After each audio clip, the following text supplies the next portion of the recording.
Joining us now is Naomi Seibt. The 19-year-old has been described as the European anti-Greta. Naomi, thank you very much for joining us tonight. So I just want to start off and asking you, how did you get into politics and why at this time?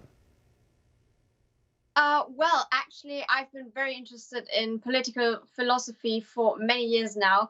It started in 2015 with the migration crisis in Germany, and I started becoming kind of a political skeptic in all kinds of political fields. And then in 2019, I started looking into the research behind climate change because I realized that climate change was becoming a very popular topic, even though it should be a scientific topic. It's been heavily politicized, and so I had to look into that one as well.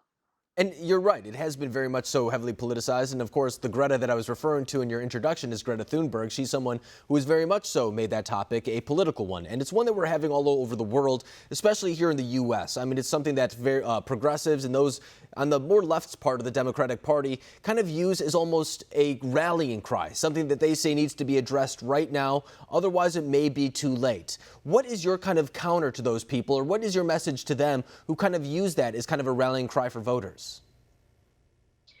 I think that's just awful because most of the people who talk about climate change don't actually know what they are talking about.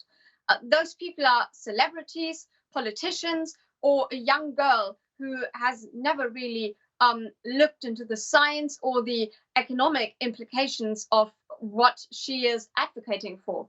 And so, what we really need to start doing is becoming scientific skeptics again and to allow people on both sides, not just anyone, but scientists, to have proper discussions again.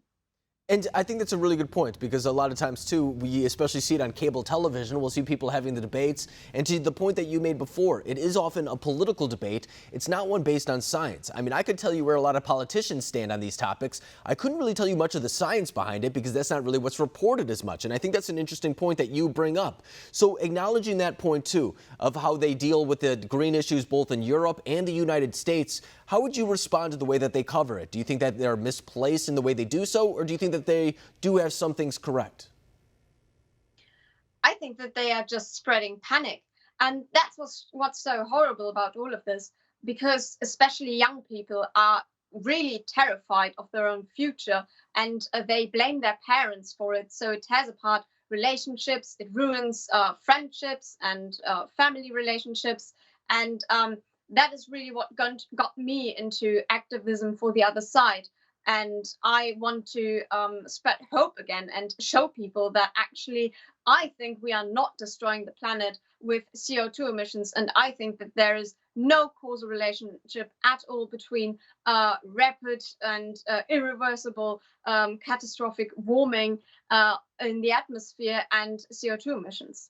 And, you know, a lot of people, too, especially those who are a little bit older, always look at the younger generation and say, you'll learn someday, or something along those lines. You know, I'm sure you've heard it before. It's sometimes comes off as a little condescending, if I'm going to be honest. But I think that the younger generation, actually, to your point that you were saying, does have a lot of hope. I mean, we already see that they care about each other, that they're very passionate about politics, about certain issues as well. And we do see a lot of young women like yourself coming out and kind of speaking truth to power, kind of bringing different perspectives in. And I think that is so important to have those type of debates. So I want to let you kind of respond to maybe some of your critics, or just talk to young people across the country in general about what your response is to the political climate among young people.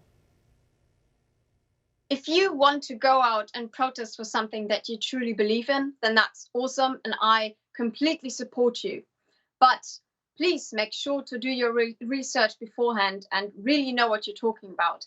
I don't have a problem with Fridays for Future and Greta Thunberg, and that's why I don't label myself the anti-Greta.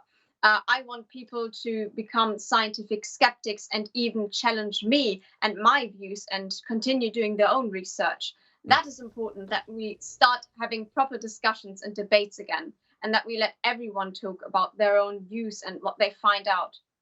I don't think you can say it any better than that. Naomi Seibt, thank you very much for joining us, and thank you for all the work that you're doing on this issue.